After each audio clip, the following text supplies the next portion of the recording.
자, 새로운 기분을 갖기 위해서 우리 옆에 분과 처음 만난 기분으로 인사를 하겠습니다. 오시느라고 수고하셨습니다. 만나서 반갑습니다. 제 이름은 무엇입니다? 네. 보고 싶어서 죽을 뻔했습니다.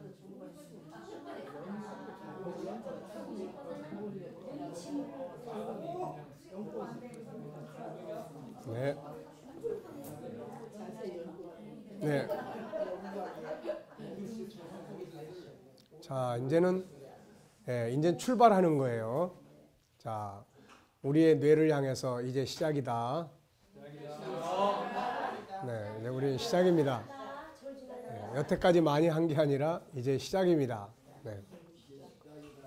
자, 그럼 이제 시작이에요. 네.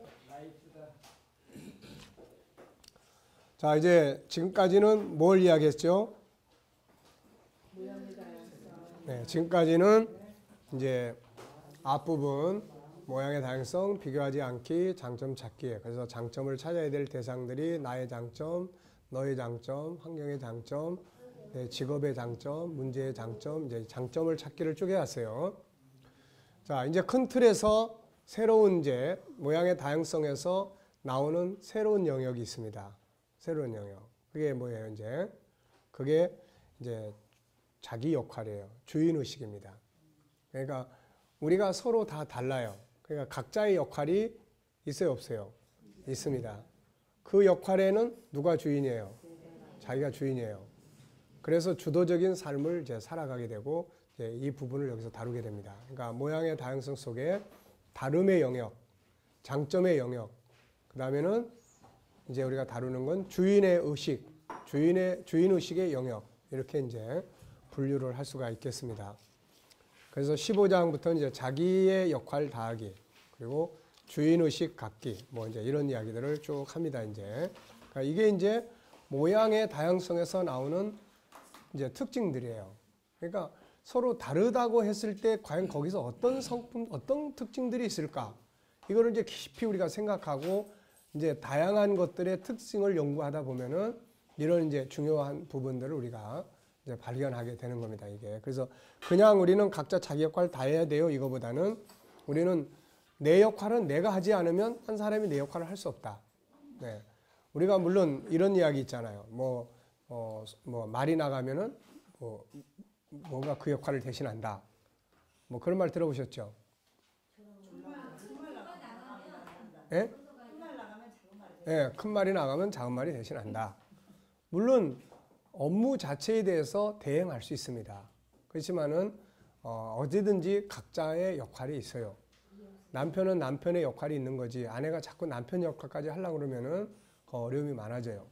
또 아내는 아내의 역할이 있는 겁니다. 그러니까 우리가 각자의 역할에 대해서 바르게 이해하고 어느 공동체에 가든지 그 역할이 있습니다. 여기도 지금 우리가 이 자리에 모여 있지만은 각자의 역할이 있잖아요.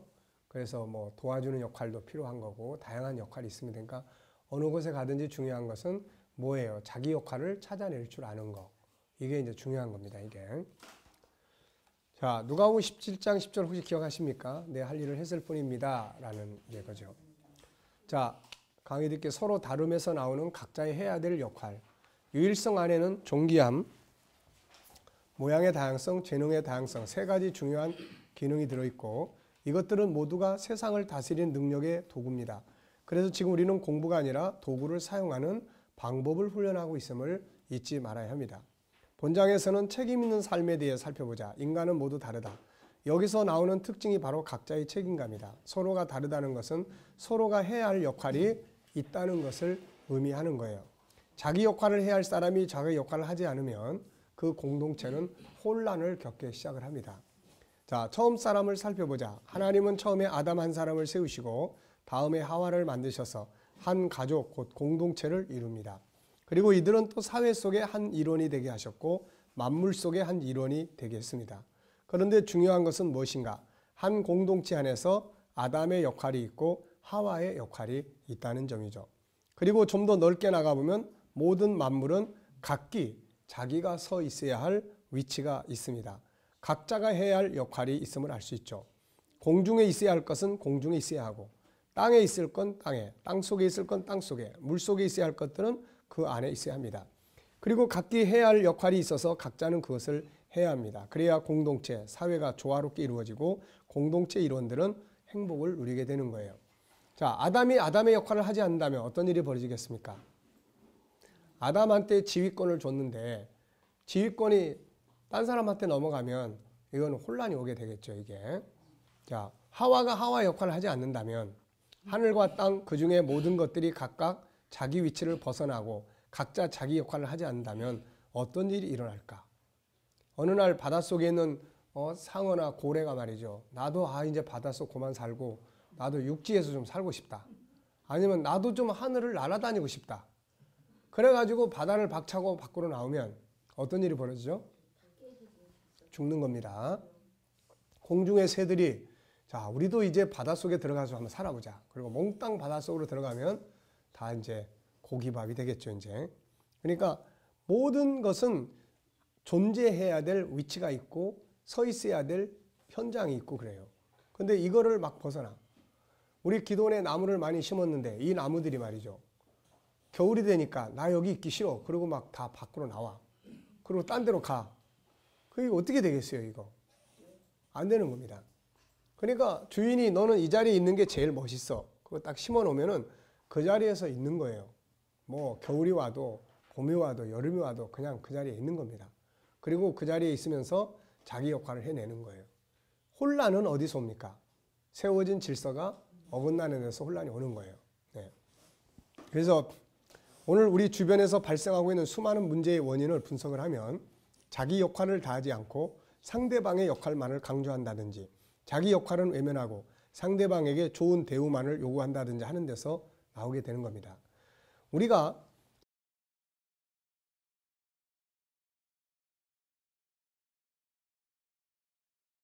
노동 문제도 마찬가지예요. 노동자와 오너가 올바른 질서 속에서 운영을 해 나가면 문제될 필요가 없어요. 때로는 오너가 자기의 너무 과한 욕심을 부린다든지 또 직원들이 또 너무 과한 욕심을 부린다든지 그러면 거기서 문제가 발생을 하는 거예요. 혼란이 일어나는 겁니다. 그래서 가장 중요한 성경의 말씀대로 서로를 배려하는 이런 부분들이 굉장히 중요한 겁니다, 이게. 자, 그래서 우리 모두가 다르게 창조되었다는 것은 뭘 의미하죠? 각자의 역할이 있다는 것을 의미하고 있는 겁니다. 이게 다양성 속에서 나타나는 특성들이에요, 이게. 그래서 우리는 그게 본능적으로 나타납니다. 우리 모두에게 자기 역할이 있다는 사실에 대해서 본능적으로 나타나는 게 어떤 본능이 나타날까요? 어디 갔는데 아무것도 안 시켜주면 자존심 상하죠. 이 말은 무슨 말입니까? 그렇죠. 그곳에도 내가 할 역할이 분명히 있다는 거죠. 그러면 올바른 사람은, 올바른 오너는 뭐예요? 그렇죠. 그 사람의 역할을 잘 찾아서 그 사람을 그 위치에 세워주는 거예요, 이게. 그러니까 우리가 어느 곳에 가든지 이건 내 할 일이구나. 싹 둘러보고 여기는 이 역할이 필요하다. 그건 내가 그걸 하는 거예요, 이게. 그러니까 우리가 그런 자기 역할이 잘 이루어질 때 이제 조화가 이루어지는 거죠. 어디든지 자기 역할이 있음을 알자. 자기 역할을 아는 자의 복. 내가 살아가는 모든 곳에는 나와 똑같은 사람이 없고 모두 다른 사람들이 모여 있습니다. 그래서 다름을 인정할 뿐만 아니라 또 다른 부분에서는 뭐예요? 자기의 역할을 잘 찾아내야 된다는 것입니다. 그곳에서 내가 해야 될 일이 있다는 것을 의미합니다. 그러므로 우리는 어디에 가든지 어디에 있든지 그 속에서 나의 역할이 뭔지 빨리 깨달아야 돼요. 그리고 자기의 역할을 효과적으로 수행할 수 있어야 합니다. 다음의 말씀은 그것을 잘 보여주죠. 자, 한번 읽어보세요. 누가복음 16장 4절.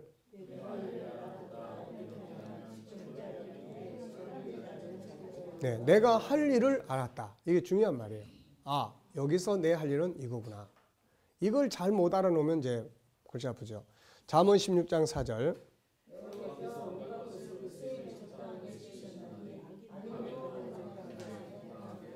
네, 온갖 것이 그 쓰임에 적당하게 만들어 놓은 거예요.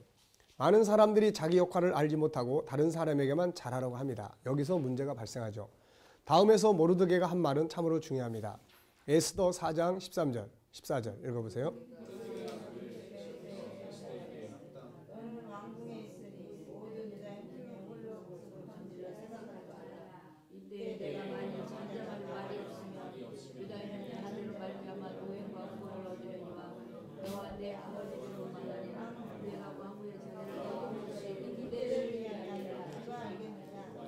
네, 에스더는 자기가 왕비로 세워진 이 역할에 대해서 잘 모르고 있었어요. 단지 하나님이 축복했다 이것만 했지 이걸 어느 때 어떻게 활용하라고 나한테 준 역할인지 잘 모르고 있었어요. 근데 모르드게는 그걸 정확하게 알고 있습니다. 그래서 네가 만약에 이때 가만히 있으면은 안 된다 하는 걸 이야기를 하죠. 자, 위의 말씀이 주는 의미는 뭐죠? 우리가 어떤 자리에 있다는 것은 그곳에 나의 역할이 있음을 알자. 에스더가 자기 역할을 깨닫고 그 역할을 수행했을 때 어떤 결과들이 나타나는지 생각해 보자. 사무엘상 17장에는 골리앗과의 전투에 대해서 기록하고 있다. 원래 다윗은 군인이 아니었지만 그곳에 아버지의 심부름으로 갔다. 그런데 그 상황을 보고 그곳에서 자기 할 일을 깨닫게 된다. 그가 만일 자기의 역할을 외면하고 돌아갔다면 싸움은 형님들이 하는 거지 내가 할 일이 아니야. 그리고 돌아갔다면 이스라엘은 완전히 망하고 말았을 겁니다. 다윗은 거기서 자기 할 일을 아는 거죠. 아, 내가 이 일을 해야 된다 하는 거죠. 세상의 모든 것이 이런 구조를 가지고 있습니다. 자, 자동차 한 대에 들어가는 부품이 대략 1만 개가 넘고 비행기에 들어가는 부속은 20만 개 정도이며 우주선에 들어가는 부속품은 100만 개가 넘는다고 한다. 그런데 이 중에 작은 부속 하나만 문제가 생겨도 발사에 성공할 수 없다고 한다. 모든 부속품들이 각자 자기 위치에서 자기 역할을 하고 있어야만 성공할 수 있다는 말이에요. 음식도 마찬가지입니다. 소금이 소금의 역할하고 간장이 간장의 역할하고 그 속에 들어가는 모든 재료들이 각자 자기 역할을 해야 음식은 제맛이 나게 되는 거죠. 오케스트라도 마찬가지입니다. 모든 단원이 큰 악기든 작은 악기든 자기 역할을 바로 감당해야 아름다운 음악을 연주할 수 있어요. 어떤 사람은 멋지게 부는가 하면 어떤 사람은 그냥 둥 이것만 해. 계속. 아무 재미가 없을 것 같은데. 그래도 이거 정확하게 해야 그게 사는 거예요, 이게. 그냥 자기도 좀 신나게 해봐야 되겠다고 막 이렇게 하다 보면은 이거 엉망진창이 돼버리는 거예요, 이게. 자기 역할. 나폴레옹이 이탈리아와 싸운 전투에서 패전한 일이 있었다. 나폴레옹은 중요한 작전을 수행하기에 각 부대에 직결 명령을 내렸다. 명령이 하달된 시간에 모든 부대들이 직결하여 공격 준비 태세를 갖췄다. 그런데 한 부대가 나타나지 않아 공격 타이밍을 놓쳐버렸다. 한 기병대대가 늦게 도착하는 바람에 승기를 잃은 나폴레옹은 화가 머리까지 치솟다. 그리고 그 원인을 규명하라고 명령했다. 자초지종을 조사해본 결과 그 기병대가 늦게 도착한 것은 1개 중대가 늦게 온 때문이요. 그 중대가 늦게 온 것은 1개 소대가 늦게 온 때문이었다. 그리고 그 소대가 늦어진 것은 한 병사가 탄 말의 발굽에서 편자 못 하나가 빠져나왔기 때문이었다. 그 병사는 말 발굽에 편자 못 하나를 받고 오느라고 늦었고 그리고 보면 무패를 자랑하던 나폴레옹의 패전은 바로 못 하나 때문에 실패한 거죠. 평소에 말 발굽에 박을 편자 못 하나를 소홀히 한 실수가 국가의 운명을 그르친 회한으로 돌아오게 된 거죠. 저수지의 방죽도 개미구멍으로부터 무너지고 마라톤 선수를 더 이상 뛰지 못하게 주저앉히는 것은 운동화 속에 들어간 작은 모래알 하나 때문이다. 물의 1% 손의 온도가 조금만 높거나 낮아도 초밥의 맛은 전혀 달라진다. 어디 가든지 자기의 할 역할이 무엇인지를 찾아보자. 엘리의 두 아들 홈니와 비누아스는 엘리의 뒤를 이어 제사장의 직무를 수행했다. 그런데 이들은 자기들의 역할을 제대로 하지 않고 오히려 그걸 이용해서 죄악을 범하죠. 그들의 이런 결과로 결국 자신들, 가족, 나라가 망하게 됩니다. 나라가 혼란스러운 것은 그 위치에 있는 사람들이 자기 역할을 하지 않는 데서 오는 겁니다. 성경은 각자의 역할을 설명합니다. 아내와 남편으로서의 역할이 있어요. 아내는 어떻게 해야 됩니까? 아니 그 말하기가 그렇게 힘듭니까? 자, 아내는 어떻게 해야 돼요? 네, 순종을 해야 돼요. 네. 요즘에 우리나라의 인권운동이나 이런 것들 때문에 이런 질서들이 너무 많이 어긋나는 경우들이 많습니다. 이게. 그러니까 인간의 개인적인 인권의 권리에 대해서는 존중이 여기지만 자기의 역할에 대해서만큼은 성실하게 할 수 있어야 돼요. 이게. 그러니까 이런 것들을 잘 분별하지 못하면 역할과 권리를 막 혼돈해버리면 안 됩니다. 이게 안 되는 거예요. 그러니까 미국 사람들을 보면은 각자의 역할은 철저하게 합니다. 그 반면에 인간의 권리는 굉장히 존중이 여겨요. 그래서 대통령과 군인이 막 얼싸안고 친구처럼 하는 모습들을 우리 가끔가다 봅니다. 그러니까 이런 것들이 뭐예요? 그런 반면에 업무는 막 철저하게 하는 거예요. 근데 우리는 높은 사람하고 막 그럴 정도로 친하게 지낸다. 그러면 어디서 문제가 생겨요, 이제?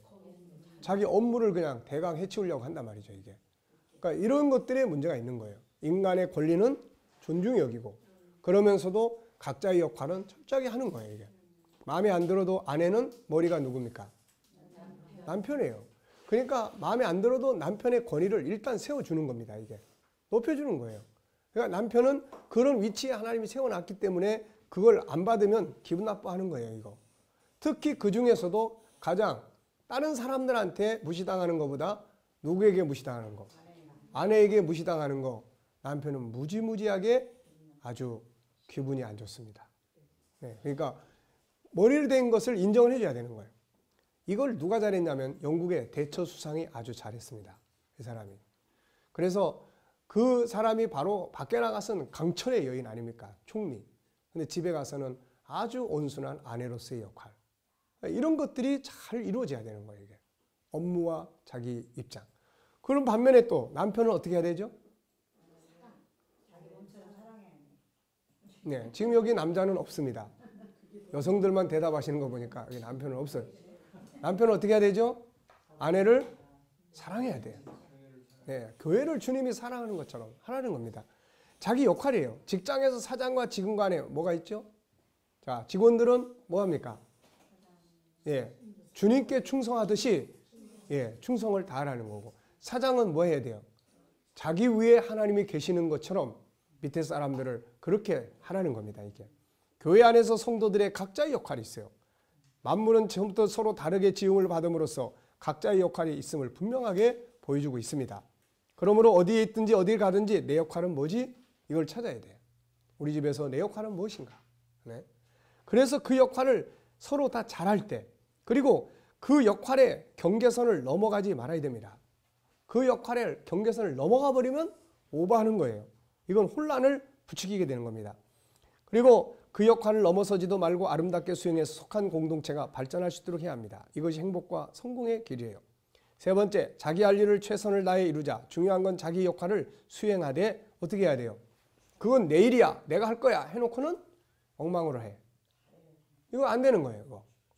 그러니까 잘해야 됩니다. 주도적으로 일을 하긴 하는데 자기 스스로가 주도를 하지 않고 시켜야만 하는 거예요. 자, 세 종류의 사람이 있습니다. 시켜도 안 하는 사람이 있어요. 시켜도 안 하는 사람. 그 다음 두 번째, 시키는 일만 하는 사람이 있어요. 야, 다 끝났어. 아, 이거 좀 더 하고. 야, 시킨 것만 해. 예. 시키는 것만 하는 거예요. 세 번째, 알파 플러스. 주도적으로 자기가 생각해서 하는 겁니다. 이 세 사람 중에 여러분이 오너라면 어떤 사람을 쓰겠습니까? 그렇죠. 인간은 다 똑같은 거야. 네. 자, 그래서 자기 할 일을 주도적으로 하라. 자신도 다른 사람에게도 모두 고통이 됩니다. 이 부분은 다음 장에서 구체적으로 설명함. 자, 두 번째는 뭐예요? 효과적으로 하라는 거예요. 조금만 더 생각하고 연구하면 훨씬 좋은 결과를 만들어낼 수 있는데 많은 사람들이 그냥 기존의 자기 스타일대로 해요. 그러나 달인들은 그렇지 않습니다. 뭐예요? 자기 일을 연구하고 변화를 추구하고 열정을 다함으로써 더 큰 효과를 만들어내고 그걸 통해서 다른 사람에게 유익을 주고 자기 삶을 성공하게 만드는 거예요. 세 번째, 다른 사람과의 조화를 소중히 여기라. 음식에 들어간 소금이 너무 짜면 안 됩니다. 물과 다른 재료와 조화를 이루어야 돼요. 자기만 잘한다고 공동체가 아름답게 이루어지는 게 아닙니다. 자기 일을 잘하면서도 다른 사람을 배려하고 그들도 잘할 수 있도록 도움으로써 조화를 이루어야 합니다. 어디든지 나 없으면 절대 안 돼. 그리고 딴 사람이 못하게 해. 이러면은 이건 골치 아파지는 거예요. 이거. 자, 우리가 이런 경우 있어요. 우리 교회를 하나님 부흥시켜 주시옵소서 막 기도를 해. 하나님 보냈어. 아, 보냈더니 이 사람들이 뭔가 할 수 있는 일들을 탁탁탁 배치를 시켜주고 해야 되는데 기존 사람들이 일을 안 놔. 안 놓으니까 이 사람들이 때문에 새로운 사람이 여기 내 할 일이 없어. 그러고 가버리는 거예요. 이거. 그러면 제일 열받는 사람이 누굽니까? 목사님이죠. 막 화가 납니다. 그렇다고 이 사람 보고 뭐라고 할 수도 없고, 왜냐하면 이 사람까지 나가면 더 큰 일이니까 이거 안 되잖아요. 그러니까 그런 자기의 주인이라는 건 그런 거예요. 딴 사람이 오면 자기 할 역할도 다 넘겨줘서 당신이 이제 좀 해보라고, 내가 도와주겠다고. 그러면 난 또 다른 일을 또 찾는 거야. 교회처럼 할 일이 많은 곳이 어딥니까? 일이 없는 게 아니에요. 네, 나는 죽어도 일만 해야 돼. 누구도 넘보지 마. 난 죽도록 충성할 거야. 막 이렇게 되면은 아주 참 골치 아파집니다, 이거. 그러니까 진정한 주인은 새로 오는 사람이 오면 자기 하던 자리를 양보해 주는 거예요. 그리고 내 역할은 또 다른 데서 찾는 겁니다. 이게. 네. 자, 자기 역할에 감사할 수 있어야 합니다. 그래서 많은 사람들이 자꾸 비교하고 칭찬받지 않으므로 속상해하고 다른 사람을 의식하고 많은 사람에게 존경을 받으려고 합니다. 이것은 오히려 열등감에 빠지게 만들고 일을 못하게 만드는 원인이 되죠. 그저 자기 역할을 묵묵히 하는 것으로 족하게 여겨야 합니다. 이런 면에서 주님은 중요한 말씀을 하신 거예요. 이와 같이 너희도 명령받은 것을 다 행한 후에 이르기를 우리는 무익한 종이라 우리가 해야 할 일을 한 것뿐입니다. 얼마나 어찌 말입니까? 그냥 자기 할 일을 한 것으로 감사하게 생각하는 거예요. 충성이라는 게 무슨 말입니까? 충성이란 한문을 분해해보면 충성이란 뭔지를 알게 돼요. 충자는 가운데 중자와 마음심이 모여서 이루어진 글자입니다. 그래서 충성은 겉으로 하는 척 하는 것이 아니라 마음으로부터 나온 행동이에요. 다음에 성자를 분해해보면 말씀은 자와 이룰 성으로 이루어져 있어요. 무슨 의미인가? 입으로 말로 표현한 것을 이루는 것을 의미합니다. 결국 충성의 의미를 정리해보면 그 사람이 입으로 고백한 것을 마음으로부터 실행하여 마침내 뭐 하는 거예요? 완성해내는 것을 말합니다. 쓰러져도 꼬린 지점에 딱 넘어선 다음에 쓰러져야 영웅이 되는 거예요. 그런데 꼬린 지점에 도착하기 전에 쓰러지면은 이제 다 핑계가 됩니다. 왜 이렇게 됐어요? 전 라면만 먹고 뛰다 보니까 힘이 모자라가지고. 그건 핑계예요. 그런데 딱 꼬린 지점에 들어간 다음에 팍 쓰러져. 그러면은 메달 딱 따면서 그 사람의 사정이 알려져. 라면만 먹고 뛰었는데도 저렇게 우승을 했다. 그러면 막 이제 난리가 나는 거죠, 이제. 그러니까 쓰러져도 어디 가서 쓰러져야 돼? 그렇지. 꼬린 지점 앞에서 쓰러지면 안 돼. 넘어서 쓰러지는 거야, 이게. 넘어서 쓰러지면 영웅이 되고 미리 그 앞에서 쓰러지면은 변명이 되는 거예요, 이게. 예. 그러니까 우리가 충성. 자, 그런데 어디까지 했죠?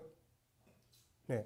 현대의 많은 사람들은 눈앞의 이익을 쫓아가다 보니 충성된 마음이 약합니다. 그런데 알고 보면 충성이야말로 진정한 성공임을 알게 돼요. 성경의 인물들 중 성공한 사람들은 모두 마음으로부터 나오는 충성심을 가진 사람들이에요. 그 충성심이 결국 주인의 마음, 부리는 사장의 마음, 왕의 마음을 얻게 된 겁니다. 세상에도 눈앞의 이익보다는 자기 역할에 자기가 입으로 고백한 고백을 이루기 위해서 충성을 다하는 사람을 싫어하는 사람은 아무도 없어요. 지금도 세상은 이런 사람을 찾고 있고 기다리고 있습니다. 이런 사람의 대표적인 인물이 예수님이에요. 그래서 성경은 예수님을 소개할 때마다 뭐라고 소개합니까? 충성된 증인으로. 이렇게 이야기해요. 충성된 증인으로. 네. 마침내 이루어내신 분이죠. 주님은 우리에게도 충성된 자가 되라고 하십니다. 계시록 20장 10절에 보면은 죽도록 충성하라. 어디 가든 뭘 찾아요? 뭘 찾습니까? 자기 역할을 찾아야 돼. 자기 역할을 찾아라. 그리고 자기 책임을 다하라. 부모는 자녀에게 자기 역할을 바르게 가르쳐야 합니다. 자기 역할을 다루면서 빠뜨릴 수 없는 것은 과도한 사랑과 봉사예요. 현대 부모들은 모든 것을 다 해줘야 좋은 부모라고 생각합니다. 그런데 이것은 잘못된 생각이에요. 부모는 물고기를 잡아 먹이는 것보다 물고기 잡는 방법을 가르쳐주는 것이 훨씬 좋은 방법이에요. 대부분의 많은 자녀들이 천재적 재능을 가지고 태어나 기계가 되고 바보상자처럼 되어가고 있고 결국 그들은 공동체 생활, 사회생활들을 망쳐가고 있는 거예요. 결국 그들이 나가서 살 곳은 새로운 공동체입니다. 그런데 지금 있는 공동체에서 잘못 가르쳐 놓으면 나중에 가서 독립된 공동체, 가정생활을 제대로 못해요. 그리고 직장 공동체에서 자꾸 일을 회피만 하고 문제가 있으면 다른 사람 원망만 하고 그렇게 되는 거예요. 그래서 잠언 22장 6절은 마땅히 행할 길을 아이에게 가르치라. 그리하면 늙어도 그것을 떠나지 아니하라고 합니다. 마땅히 행할 길을 아이에게 가르쳐라. 그 중에 하나가 어디 가든지 너의 역할이 있다. 우리는 서로 다 다르게 만들어졌기 때문에 각자가 자기 역할이 있다라고 하는 사실을 분명하게 인식시켜 주는 것이 중요합니다. 무조건 다 해주는 것이 그 사람의 인생을 망치는 길임을 기억하자. 자녀에게 할 수 있는 능력이 있다는 걸 믿어주고 그의 일을 그가 하도록 해보자. 자, 기록하고 말하기. 본장에서 설명하고 있는 서로 다름에서 나오는 특징은 무엇입니까? 뭐죠? 각자의 역할이, 위치와 역할이 있다. 네, 각자의 역할이 있다는 거예요. 우리가 어디에 있든지 반드시 찾아야 할 건 무엇입니까? 자기 역할이에요. 모르드게가 에스더에게 말한 것은 어떤 의미를 줍니까? 자기 역할을 기억하라는 거예요. 지금 그 상황에서 유대인들을 구원해낼 수 있는 사람은 누구밖에 없어요? 에스더밖에 없어요. 근데 이 사람이 기피하고 있단 말이죠. 이거 자기 역할을 해야 될 때 안 하면 공동체가 무너지는 거예요. 이거 자신의 일을 아름답게 하기 위해서 필요한 자세는 무엇입니까? 충성이에요. 충성의 의미는 뭐죠? 마음으로부터 중심으로부터 내 입으로 말한 것, 이것을 완성시켜 놓는 거예요. 완성시켜 놓는. 말은 막 거창하게 하는데 나중에 가서 보면은 그냥 이루어지는 게 아무것도 없어요. 그러면은 이건 충성이 아닙니다. 부모가 자녀에게 할 가장 중요한 건 뭐죠? 자기 역할을 바르게 일깨워 주는 거예요. 그걸 하기 위해서 부모는 뭘 보여줘야 됩니까? 부모의 역할, 자기의 역할을 바르게 해나가는 모습을 보여줘야 돼요. 자, 외치기. 시작. 네. 어느 곳에 있든지 나의 역할을 찾자. 어느 곳에 있든지 나의 역할을 피하는 게 아니에요. 나의 삶 중에서 혹시 다른 사람만을 원망하고 있다면 먼저 자기가 해야 할 역할을 찾아보고 행동해보자. 그리고 그 결과를 나눠보자. 자, 52 주제는 뒤에 있습니다. 공부할 때 이런 식으로 하고 끝나면은 절대 안 된다고 그랬죠. 그래서 52 주제 꼭 보고 52 주제 다 외우게 하고 그 다음에 그걸 한 주간에 하나씩 실천해 보도록 만드는 겁니다. 16장. 자, 주인입니다. 이제 주인의식이에요. 모양의 다양성 속에서 나오는 것들이 주인의식이에요. 유일성의 특징 중에 하나는 독립성과 책임성이다. 서로 다르다는 것은 전장에서 살펴본 것처럼 각자의 역할이 있다는 것을 의미한다. 중요한 것은 자기 일을 하되 억지가 아닌 주도적으로 스스로 해야 한다는 점이다. 우리 모두는 각자의 역할의 주인이 되어 살도록 창조되었다. 하나님은 종이 아니고 주인이다. 우리도 그분의 위탁받은 주인으로 세우셨다. 그러므로 자기 일을 하되 종처럼 하지 말고 자기 스스로가 주도적으로 할 수 있어야 한다.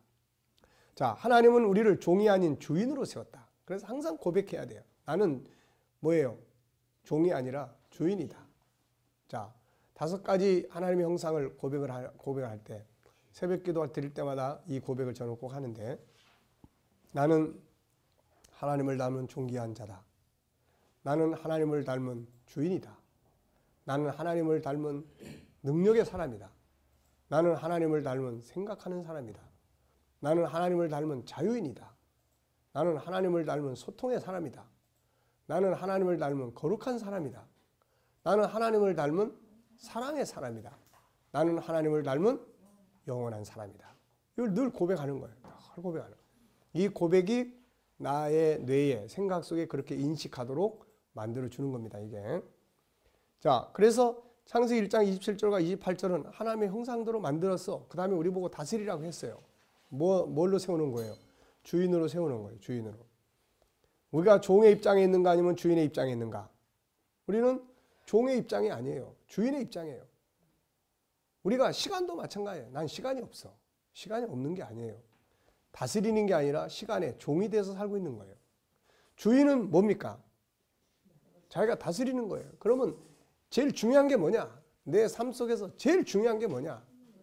이거를 따져서 첫 번째로 그걸 딱 배치하고 그 다음에 배치하고 그 다음에 배치하고 이거 내가 하는 거예요. 내가. 시간이 없어. 이거는 자기 시간을 자기가 관리를 하지 못하고 있는 거예요. 이거. 그러니까 시간에 끌려가는 거야. 끌려가면서 막 정신없이 사는 거예요. 정신없이. 그러니까 이런 부분들에 대해서 주인의 권한을 행사할 수 있어야 돼요. 주인의 권한을. 어떤 환경이 있어요. 그 환경 앞에 딱 섰을 때 너의 주인은 나야. 너의 주인은 나야. 나는 너를 다스릴 수 있어. 이런 어떤 가치 의식을 갖는 것이 이게 제일 중요한 겁니다. 이게. 벌써 어려운 환경 딱 만나면 기가 죽어가지고 나는 너한테 졌다. 응? 난 큰일 났다. 벌써 내가 큰일 났다 그러는 순간 환경은 이제 어떻게 돼요? 이제 머리 들고 일어나는 거야. 넌 이제부터 내 종이야. 알았습니다. 큰일 났습니다. 난 이제 망하겠습니다. 이제 종이 되는 거야, 이거. 그래서 어떤 일이든지 간에 나는 위탁받은 주인이다. 창세기 2장 19절을 보면 뭘 느낄 수 있습니까? 2장 19절 하나님께서 뭐라고 그랬어요? 다스리고 지키라. 네, 에덴 동산에 들어갔을 때 말씀하시잖아요. 자, 마태복음 25장 14절로 30절을 보면 주님은 일꾼들에게 달란트를 주셨지 그걸 가지고 구체적으로 뭘 하라고 하지 않았어요. 달란트를 줍니다. 이거 가지고 가서 해라. 다 위탁한 거예요. 그러니까 이 사람이 가지고 가서 놀든지 삶아 먹든지 장사를 하든지 그냥 알아서 하는 거예요. 알아서 했는데 5달란트, 2달란트 받은 사람은 5달란트 받은 사람은 5달란트만큼 자기가 연구해서 한 거고 2달란트 받은 사람은 2달란트만큼만 일을 한 거고 1달란트 받은 사람은 땅속에 갖다 파묻어 놨다가 갖고 온 거예요. 이렇게 하는 건 자유야. 근데 그 결과는 다 자기들이 받아야 되는 겁니다. 이게. 자, 그리고 후에 그들이 수고해서 얻은 것들을 상으로 주셨다. 뭘 의미한다고 생각합니까? 삶에 대한 하나님이 정한 시간은 주인으로서 우리를 세우는 거예요. 이 시간에 뭘 하든지 그건 네가 알아서 해. 예. 이 시간에 무엇을 하든지 그건 네가 알아서 해. 예. 그 대신 네가 그 시간을 사용한 결과는 너의 것이야. 네. 그러니까 주인으로서 자기 시간을 가장 중요한 게 뭔지부터 찾아낼 수 있어야 돼요. 주인은. 그래서 그거부터 배치를 짝짝짝 하면 불필요한 시간들을 많이 줄일 수 있어요. 우리는 시간이 없다고만 하지만 사실 불필요한 시간들을 너무 많이 보내고 있습니다. 그러니까 이런 시간들을 주인이 싹싹싹 정리를 해요. 네. 5달란트, 2달란트 받은 자들과 1달란트 받은 사람의 차이점은 뭐죠? 5달란트, 2달란트 받은 사람은 주인으로서 가지고 가서 그걸 가지고 활용을 했고, 나머지 1달란트 받은 사람은 뭐예요? 예, 아무것도 안 한 거예요. 자, 주도적 삶이라는 게 도대체 뭔가? 자, 여기 쭉 설명했습니다. 주도적 삶이라는 게 뭐예요? 첫째, 네. 스스로 나는 주인이다. 이거를 인식하는 거예요. 자기 역할, 스스로의 인식과 행동, 자기 역할에 대해서 스스로 인식하는 거예요. 시간과 업무에 대한 주인의식, 내게 주어진 시간, 내게 주어진 업무에 대해서 내가 주인의식을 갖는 거예요. 스스로 기획과 행동, 그 다음에 주인이니까 자기 스스로가 계획을 세우고 기획을 하는 거예요. 종은 그런 거 할 필요가 없어요. 종은 그냥 시키는 대로만 하면 되는 거예요. 주인은 기획을 해야 됩니다. 오너가 기획을 안 하면 그날 일꾼들은 다 놀아요. 그냥 아무것도 안 합니다. 주인이 기획하는 거예요. 그 다음에 자기 개발의 발전을 계속 만들어가요. 주인은 계속 뭔가를 하려면 자기 공부 계속 해야 됩니다. 그래서 빌 게이츠가나 이런 사람들, 오너들을 보면요, 예, 책을 굉장히 우선 많이 읽어요. 기본적으로 뭐 하루에 2-3시간씩 아니면 뭐 휴일 같은 데는 5시간, 6시간 책을 읽습니다. 그러니까 계속 공부를 하는 거예요. 이 사람들은요, 옆에 코치들을 거의 다 두고 있어요. 비싼 돈을 지불하면서. 왜 둡니까? 공부하기 위해서 두는 거예요. 자기들은 항상 자기들의 영역만 보기 때문에 코치는 더 넓은 영역을 보니까 계속 비싼 돈을 지불하고도 계속 자기들을 멘토해 줄 사람들을 두고 있는 거예요. 이게 끊임없이 연구합니다. 그래야만 새로운 어떤 역할들을 만들어내는 거예요. 선택과 책임, 그리고 선택을 해야 됩니다. 주인은 주도적 삶이라는 것은 자기가 선택을 하는 거예요. 주인이 선택을 하는 겁니다. 그래서 선택에 대한 책임을 따르게 되고 최종적인 결산을 결국 자기가 가지게 된다는 것을 인식해야 돼요. 자, 주도적 삶의 결과는 어떻게 나타납니까? 자부심이 있어요. 내가 했다라고 하는 것에 대한 자부심, 기대감, 성취감에 기쁨과 행복감을 누려요. 그리고 업무가 발전해요. 주도적으로 하는 사람의 일은 발전하게 되어 있습니다. 그 다음에 자기 발전이 일어나요. 계속 연구하고 집중하기 때문에 신뢰와 인정을 받습니다. 이런 사람들을 다 좋아해요. 자기 기억과 영광. 네, 자기 기억과 영광. 사람들을 쓰다 보면요, 가끔 가다 보면은 어떤 사람은 꼭 시키는 것만 해. 어떤 사람. 그리고 어떤 사람은 슬슬 요령을 부리면서 마땅히 도와야 될 일도 슬슬 빼요. 그리고 그런 거 하라고 하면 부담스러워하고. 근데 어떤 사람은 아주 눈치가 엄청 빨라요. 착착착착 돌아가요. 그러면 주인은 누굴 제일 좋아합니까? 네, 그런 사람을 좋아하죠. 이왕이면 조금 더 희생할 줄 아는 사람, 주도적으로 생각할 줄 아는 사람, 이런 사람들을 좋아합니다. 네. 그러니까 이런 내용들을 우리가 보면 성공하고 행복하게 사는 비결은 간단해요. 네, 간단합니다. 이런 것들, 창조의 원리대로 살아가는 것이 필요해요. 자기 기억과 영광이 있게 되고 선택과 책임에 대한 좋은 결실을 얻어요. 자, 지시와 명령에 의해서 행동하는 결과는 어떻게 될까요? 주도적인 삶과 지시해서 하는 삶은, 지시를 받아서만 움직이는 삶은 이런 차이점이 있어요. 자, 우선 스트레스 받습니다. 짜증나요. 지금 집에 가야 되는데 뭐 하라고 그러면 짜증납니다. 이거. 집에 갈 시간이지만 내가 이 일을 해결하고 가야 된다고 스스로 생각하는 거 하고, 집에 가야 되는데 주인이 불러가지고 너 이것 좀 해놓고 가 그러는 거 하고 차이점이 엄청나게 다른 거예요. 스트레스 엄청 받습니다. 생각의 차이에 의한 문제들이 발생을 해요. 시키는 사람의 생각하고 일하는 사람의 생각이 다르기 때문에 나중에 엉뚱하게 일이 만들어질 수 있어요. 형식적인 것이 많습니다. 무슨 말이에요? 형식적인 거. 그 사람이 보는 앞에서는 하는 척하고 안 보는 앞에서는 안 해버려. 이런 게 많아지고 기대감, 성취감의 즐거움이 약합니다. 기대감이 없어요. 뻔한 일이기 때문에. 성취감 없습니다. 시키는 대로 하고 있으니까. 업무의 발전이 없습니다. 책임감이 약해요. 인정받기가 어렵습니다. 기계처럼 하는 사람을 누가 인정을 합니까? 안 해요. 네, 항상 답답해요. 오너도 주인도 항상 답답합니다. 뭔가 좀 이렇게 막 생동감 있게 움직여주면 좋겠는데 안 하니까 답답한 거예요. 자기 발전이 없어. 이제 자기 발전이. 자기 개발이 없어요. 그 다음에 리더십이 안 만들어집니다. 평생 가도 항상 시키는 일만 하게 되는 이런 위치에 있게 되는 거예요. 이게. 자, 성공하는 사람들이 보여준 주도적인 삶의 결과, 다음의 인물들은 모두 환경과 역할은 달랐지만 공통적인 것은 자기들의 역할을 힘이 없어서 어쩔 수 없이 한 것이 아니라 모두 주도적으로 했다는 점이에요. 그리고 결과들은 모두 놀랍게 성공적으로 나타납니다. 이들이 주도적으로 살았던 삶의 모습을 생각해보고 그 결과들을 정리해보자. 자, 예수님 십자가의 죽으심 뭐라고 말씀하셨어요? 읽어보세요.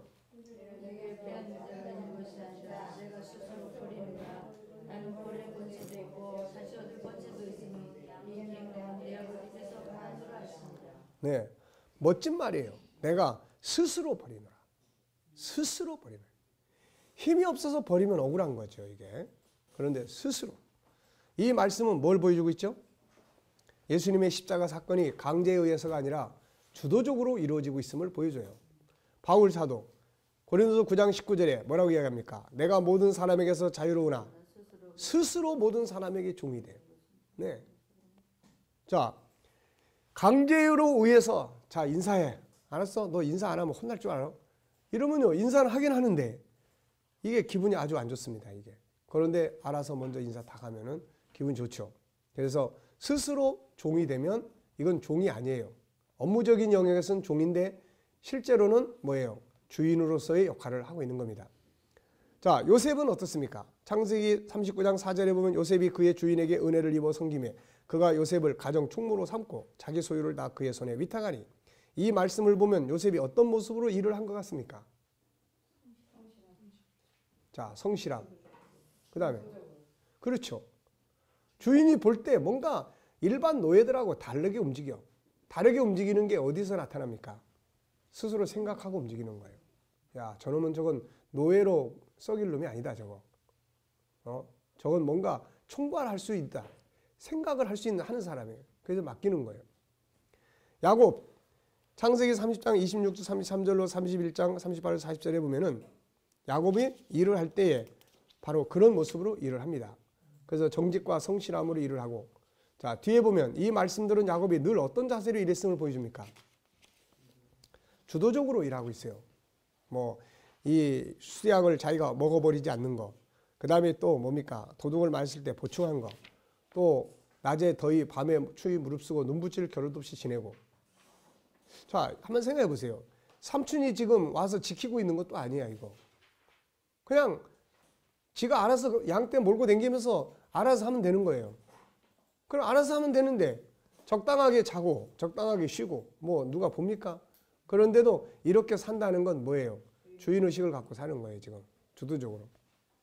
자 다니엘의 삶. 다니엘은 뜻을 정해서 왕의 음식과 그가 마시는 포도주로 자기를 더럽히지 아니하도록 환관장이 구합니다. 다니엘은 목숨의 위협을 받는 가운데서도 어떤 자세를 가지고 살았습니까? 하나님의 사람으로서의 자기 정체성을 지키기 위한 주도적인 삶을 살고 있는 거예요 지금. 솔로몬의 1000번제는 주도적으로 이루어졌습니까? 아니면 누군가에 의해 강제적으로 이루어졌나요? 그렇죠. 자기가 스스로 생각하고 한 거예요. 위에서 소개하고 있는 인물들은 모두 어떤 특징들을 가지고 있으며 그 결과 어떻게 나타나고 있나요? 예, 모두 다 이 사람들은 주도적인 삶을 살았던 사람들이에요. 그리고 그 결과는 항상 다 어떻게 나타나요? 다 좋게 나타난 겁니다. 그래서 주도적인 삶은 실수도 할 수 있어요. 실패도 할 수 있습니다. 자기가 생각하고 계획하다가 덤벙대다가 실수도 할 수 있지만은 그러나 결국은 그 과정을 통해서 좋은 결실들을 만들어냅니다. 이들은 모두 누구의 지시가 아니라 스스로 주도적으로 받아들이고 생각하고 길을 가서 성공한 사람들이다. 물론 솔로몬 같은 경우는 후반부에는 주도적인 일을 하긴 했는데 잘못된 주도적 삶을 살았어요. 아니 주인처럼 주도적으로 하라고 그랬더니 시간을 멋대로 빠져가지고 술 마시러 다니고 이건 주도적인 삶이 잘못 주도적인 삶을 사는 거야 이거. 주도적이란 스스로 주인의식을 가지고 삶을 선택하고 기획하고 나가는 삶이다. 우리가 잊지 말아야 할 것은 우리는 모두 종으로 세움받은 자들이 아니라 주인으로 세움을 받았다는 점이다. 그러므로 어떤 상황에서도 자신이 주인이라는 의식을 가지고 대처할 수 있어야 한다. 중요한 것은 어떤 방향에서 주도적인 삶을 만들어 가는가에 따라 거기에 따른 결과를 가져온다. 나쁜 쪽으로 주도적으로 살면 이건 망하는 거고, 좋은 쪽으로 주도적으로 살면 좋게 만들어지게 되는 거예요. 특히 이들이 주도적으로 살 때 그들을 도우시고 함께 했던 분이 누굽니까? 하나님께서 함께 하시는 거예요. 이 점을 잊어버리면 안 된다. 비록 우리가 주도적인 삶을 살지라도 인간은 뭐예요? 신이 아니기 때문이다. 반드시 성령의 도우심이 필요합니다. 자, 6번째, 주도적인 삶을 살지 못하도록 억압하게 될 때 어떤 현상들이 생기죠? 예, 주도적인 삶을 살고 싶어하는 본능은 누구에나 있습니다. 때로는 이것이 억압을 받을 때 혹은 원치 않는 일들을 강요받을 때 심리적 질병이 되고 반항이 되고 불량하게 될 수가 있습니다. 너는 이것만 해야 돼. 너는 이런 식으로 해. 얘는 지금 뭔가 막 더 여기서 개발하고 싶고 발전시키고 싶은데 그걸 억압을 받아요. 그럼 막 화가 나요. 답답하고. 이게 심리 질병의 원인으로 작용을 합니다. 아이들이 울고 화내고 튀는 것은 자기 주도적인 삶을 살고 싶은 겁니다. 네? 어린일수록 자기 주도성이 강해요. 이게 눈치를 안 보기 때문에. 근데 어느 정도 크면 이제 눈치를 봐요. 내가 괜히 이리 있다가 야단만 맞지. 내가 먼저 나섰다가 혼만 나지. 이런 이제 요령이 생겨. 그래서 자꾸 이제 주도적 삶에서 멀어져 갑니다. 근데 어렸을 때는 뭐 그런 게 없어요. 그냥 하고 싶은 대로 하고, 뭐 차 안에서 필요하면 우리 요한이가 전에 차 타고 가는데 그냥 그 안에서 뭘 내놓으라는 거예요. 이걸 집에 가면 줄게. 안 된다는 거예요. 여기서 내놔야 된다는 거예요. 야, 이거 말귀도 못 알아듣고. 예, 이게 바로 자기 주도적인 고집입니다. 이거. 예, 그래서 물론 야단 맞고 매 맞고 그렇지만은 어렸을 때는 그런 게 다 튀어나오는 거예요. 이게. 근데 나중에 이제 눈치를 보기 시작하면은 이게 주도적 삶이들이 잘 안 나타나요. 자, 학교에 들어가면서 주도적 삶을 잃어가고 점점 기계가 돼갑니다. 여기서 공부할 동기를 잃어버리거나 남이 하는 대로 하게 되죠. 그러다가 사회에 나오면 다시금 주도적인 삶을 살라고 요구를 받게 됩니다. 이때 자기 삶을 독립적으로 사는데 굉장히 어려움을 겪어요. 특히 가정에서의 과보호가 있는 사람일수록 사회에서 주도적 삶을 못 삽니다. 사사건건 물어봐야 돼. 이건 어떻게 해야 되죠? 이건 해야 돼요? 말아야 돼요? 네, 물어보는 거예요. 이거. 심지어는 시장 가서 엄마 배추 사야 돼? 무 사야 돼? 네가 먹고 싶은 거 사. 네. 왜 이런 현상이 생깁니까? 예, 과도하게 기계처럼 그동안 살게 만들어 놓은 거야 이거. 자, 그래서 사회에 나오면은 다 주도적인 삶을 요구합니다. 근데 그게 잘 안 돼요. 절제와 조절은 필요하지만 자기 주도적인 삶을 억압해서는 안 됩니다. 자, 기록하고 말하기. 유일성의 특징 중에 하나는 뭐예요? 자, 우리의 생각이 지금 몽롱해지고 있습니다. 자, 유일성의 특징 중에 하나는 뭐죠? 자, 모양의 다양성이에요. 지금 우리가 공부하는 거, 모양의 다양성. 그래서 몽롱할 때쯤 돼서 물어보게 이 질문을 여기 넣는 거예요. 자, 유일성의 특징 중 하나는 뭐죠? 모양성이에요. 자, 다음의 말씀들은 우리가 어떤 존재임을 보여줍니까? 창세기 1장 27절과 28절의 의미는 뭐예요? 우리를 주인으로 살게 하셨다는 겁니다. 자, 창세기 2장 19절을 보면 뭘 느낄 수 있습니까? 자, 창세기 2장 19절이 뭐죠? 뭡니까? 네, 모르면 빨리 찾아보는 게 제일 좋은 방법이에요. 네, 하나님께서 뭐라고 말씀했습니까? 예, 흙으로 각종 들짐승 공중의 각종 새를 지으시고 아담이 뭐라고 부르시나 보시려고 그것들을 그에게로 이끌어왔어요.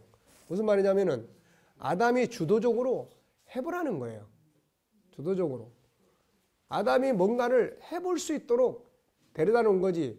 기계적으로 자, 얘는 코끼리야 명찰 달아 붙여줘. 얘는 호랑이야 명찰 담아 붙여줘라. 이게 아니고 이름을 네가 알아서 지어줘봐. 주도적인 삶을 살으라고 맡겨준 겁니다. 그러니까 우리가 어떤 문제를 하나님 우리한테 지금 이 짐승들을 우리 앞에 데려다 놓은 것처럼 우리 앞에 어떤 걸 갖다 놔요. 그럼 뭐 하라고 갖다 놓은 겁니까 지금? 그렇죠. 네가 이거를 알아서 요리를 해봐. 네가 알아서 요리를 잘 해봐. 예? 네가 하면 내가 도와줄게. 이렇게 해서 만들어 놓은 거예요. 네. 근데 우리는 그 갖다 놓은 걸 하나님 갖다 놓은 걸 어떻게 합니까? 왜 이런 걸 나한테 갖다 놨냐고 막 그냥 하나님 원망하거나 이것 때문에 난 못 살겠다고 막 그러거나 이거 안 되는 거죠. 그러니까 갖다 놓은 걸 어떻게 해야 돼요? 아, 하나님이 이걸 나한테 주셨구나. 내가 이걸 어떻게 요리를 해야 될까? 그래서 주도적으로. 네. 자, 주도적인 5달란트 그 다음에 어딘가요? 마태복음 25장 14절로 30절을 보면 주님은 일꾼들에게 달란트를 주셨지 그걸 가지고 구체적으로 뭘 하라고 말씀하지 않았어요. 그리고 후에 그들이 수고해서 얻은 것들을 상으로 줍니다. 뭘 의미합니까? 하나님이 우리 안에 줬어요. 이걸 가지고 뭘 하느냐 하는 것은 우리가 알아서 하는 거예요. 그리고 그 결과는 우리가 다 돌아오는 겁니다. 우리에게. 5달란트, 2달란트 받은 자들과 1달란트 받은 사람은 어떤 차이를 가지고 있습니까? 2달란트나 5달란트 이 사람들은 가지고 가서 주도적으로 뭔가를 했어요. 그래서 이익을 남겼습니다. 근데 1달란트 받은 사람은 아무것도 안 했어요. 네. 그러니까 결과는 다 자기들에게 돌아온 거죠. 주도적 삶이라는 게 뭐죠? 자, 둘, 넷, 여섯, 7개 들어있습니다. 주도적 삶이라는 게 뭐예요? 주인으로서 자아인식, 역할, 스스로 인식, 시간과 업무에 대한 주인의식, 스스로의 기획과 행동, 자기 개발의 발전을 도모하고 선택과 책임, 최종적 결산에 대한 인식. 이게 주인이에요. 이게. 그 다음에 주도적 삶의 결과는 어떻게 나타납니까? 자부심이 생겨요. 자존감이 상승합니다. 뭔가 지가 스스로 생각해내서 하고 그것이 이루어지는 걸 보면은 굉장히 자존감이 높아져요. 기대감, 성취감의 기쁨과 행복, 업무의 발전, 자기 발전, 신뢰와 인정받고 자기 기억과 영광을 얻게 돼 선택과 책임의 결과를 가져오게 됩니다. 자, 지시와 명령에 의해서 행동하게 되는 기계적 삶의 결과. 스트레스 엄청 받아요. 생각의 차이에 의한 문제예요. 형식적인 것이 많아지고 기대감, 성취감의 즐거움이 약해지고 업무의 발전이 없습니다. 책임감이 약해지고 인정받기 어려워져요. 자기 발전이 없습니다. 리더십이 없는 거죠, 이게. 자, 상담이나 코칭이나 이런 건 다 뭐예요? 기계적 삶을 사는 사람에게 주인의식을 심어서 주인으로 살도록 만들어주는 겁니다. 자, 주도적인 삶을 살고 싶으나 그렇지 못할 때 어떤 문제들이 생기죠? 네, 억압을 받는 거예요, 지금. 나도 뭔가 막 하고 싶은데, 넌 하지 마. 그러니까 억압이 생기는 거예요, 여기서 스트레스가 생기고 분노가 생기는 거예요. 자, 해소할 방법은 뭐죠? 해소할 방법. 그렇죠. 주도적인 의식. 네, 그걸 갖는 겁니다. 다음에 사람들에게서 나타난 삶의 자서들은 무엇이며 그것이 어떤 결과가 가져옵니까? 예수님, 바울, 요셉, 야곱, 다니엘, 솔로몬 이런 사람들은 다 주도적으로 사는 사람들이에요. 우리가 주도적인 삶을 살게 될 때 주의할 일은 무엇입니까? 나쁜 방향에서의 주도적인 삶을 살면 안 돼요. 꼭 뭘 좋은 걸 가르치면 꼭 엉덩이에 뿔난 것들은 꼭 이상하게 이용을 해요. 자, 난 주도적으로 살 거야. 뭘 먹든지 상관하지 마. 이건 내가 알아서 해. 내 인생은 내가 주인이야. 그리고 실컷 술 퍼마시고 그리고 엉뚱한 짓 하고 이거는 안 되는 거예요. 이건 주도적인 게 아니에요. 이건 자기를 망치는 겁니다. 창세기 1장 27절의 틀 안에서의 주도적이야 이게. 네.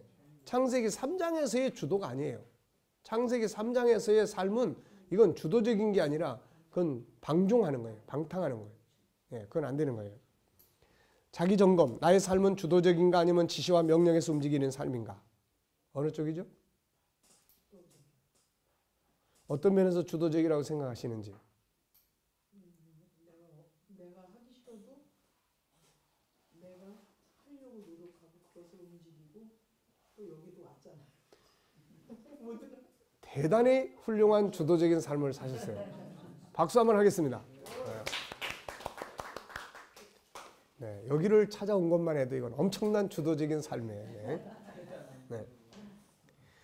자, 업무 처리 과정은 주도적입니까? 지시에서 움직입니까?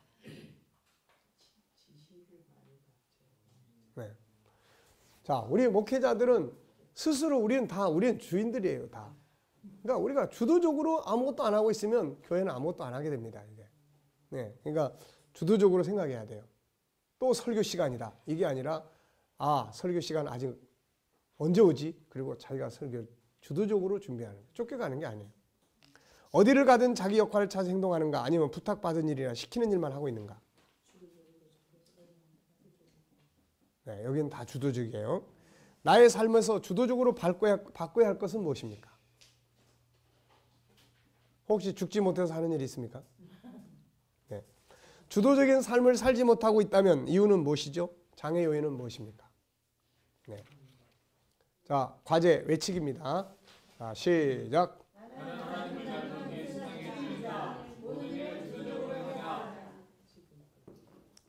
네, 나는 하나님을 닮은 세상의 주인이다. 항상 주인에 대한 자기 고백, 자기 정체성을 항상 잊지 말아야 돼요. 그래서 우리는 다 새벽기도 하는 사람들이니까 기도할 때마다 이 고백을 항상 하나님, 오늘도 나는 하나님의 자녀임을 고백드립니다. 그리고 하는 거예요. 그래서 첫째, 뭐라고요? 나는 하나님을 닮은 존귀한 자다. 둘째, 나는 하나님으로부터 위탁받은 주인이다. 셋째, 나는 창조주신 하나님을 닮은 능력의 사람이다. 이걸 쭉 고백을 해요. 이게 나의 정체성을 항상 가다듬어주는 중요한 겁니다. 이게.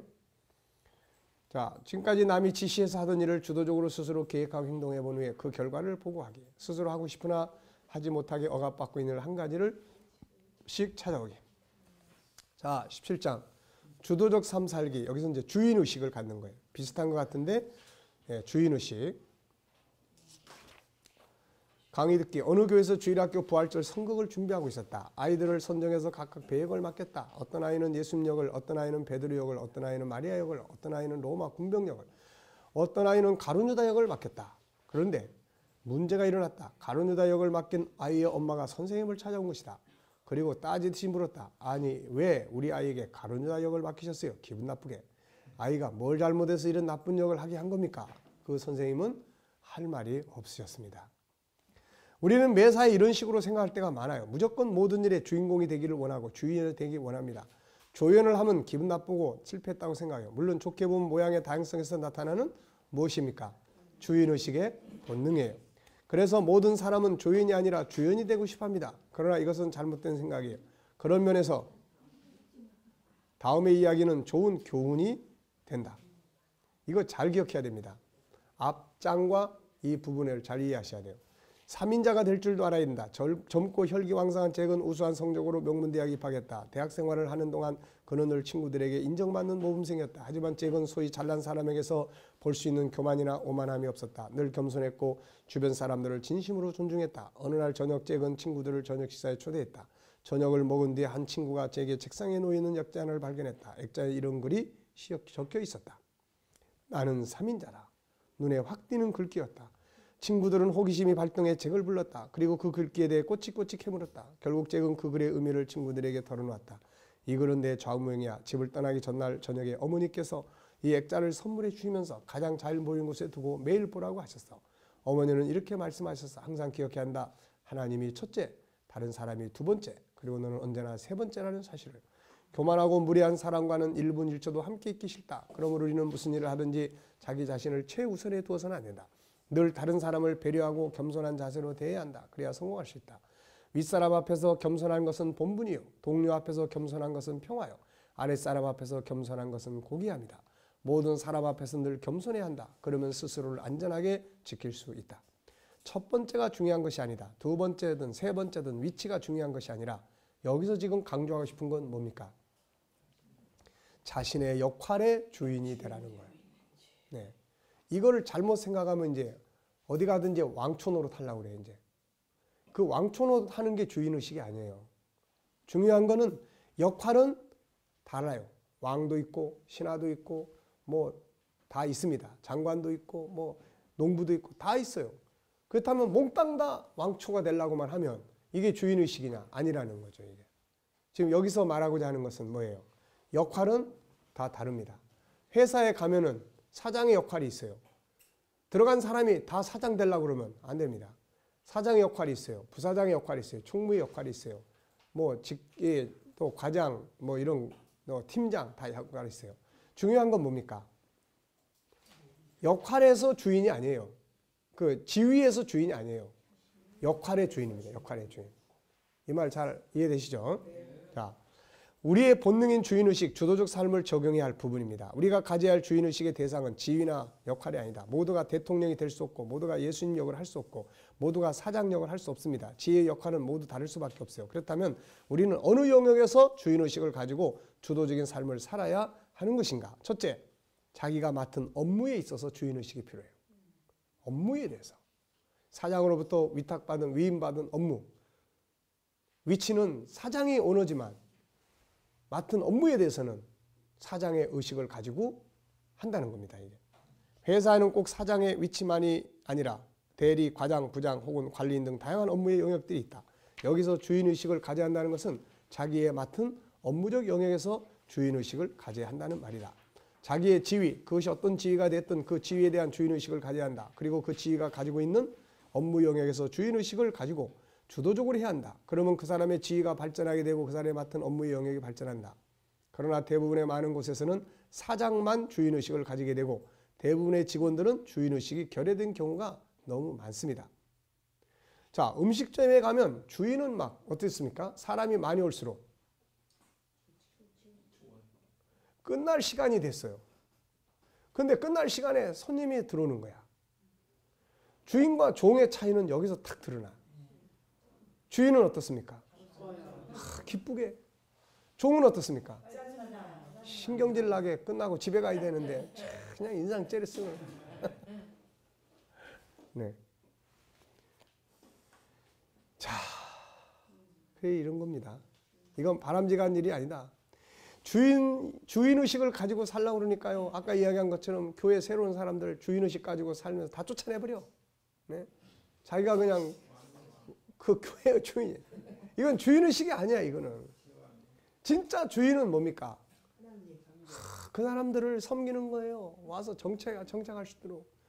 화장실에 막 냄새가 나. 그러면 막 원망하고 막 소리 지르고 야단쳐요.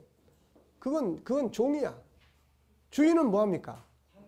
그렇죠. 딴 사람이 냄새 맡기 전에 그냥 빨리 치워버리는 거야, 이거. 네. 그러니까 이런 부분들이 필요한 거예요. 물론 자기 일이 아니기 때문에 그럴 수 있지만 결국 피해자가 됩니다. 인간은 기본적으로 주인으로 살도록 설계되었기에 기계처럼 살거나 억지로 행하거나 종처럼 행동하게 되면 기쁨이나 즐거움을 누릴 수가 없습니다. 주인으로 살 때 기쁨을 누리게끔 설계가 되어 있어요. 그러니까 종은 절대로 기쁨이 없습니다. 자, 그래서 창의력이나 재능 개발이 되지 못하고 결국 짜증과 무기력증에 빠지게 됩니다. 그러므로 우리는 비록 자신이 사장이 아니라 할지라도 자기가 맡은 업무적 영역에서 주인의식을 가지고 주도적으로 생각하고 변화를 추구하고 발전할 수 있도록 해야 돼. 항상 옆으로 삐지는 사람 뭐예요? 주인의식을 가지라고 그랬더니 이건 내 영역이야. 절대로 이건 안 돼. 왜 당신이 이 일에 간섭해? 이런 게 주인의식이 아니에요, 이거. 응? 어떻게 이걸 효과적으로 하고 이걸 통해서 다른 사람들의 업무가 잘 진행될 수 있도록 어떻게 효과적으로 도와줄 것이냐. 이런 걸 생각을 해야지. 자기의 권한을 과시하거나 주장하거나 해서 딴 사람까지 일을 못하게 만들어버리거나 협력이 안 돼버리거나 이런 건 이건 주도적인 게 아니에요, 이게. 자, 이 속에서 회사에도 유익이 되지만 자신의 발전을 가져오게 되고 성취감과 변화 등으로 인한 기쁨과 즐거움을 누리게 된다. 물론 이런 일꾼들을 싫어할 오너는 없기 때문에 결국 그를 성공하는 자리로 인도해 줄 수 있게 되는 것이죠. 자, 10분간 휴식하고 계속하겠습니다.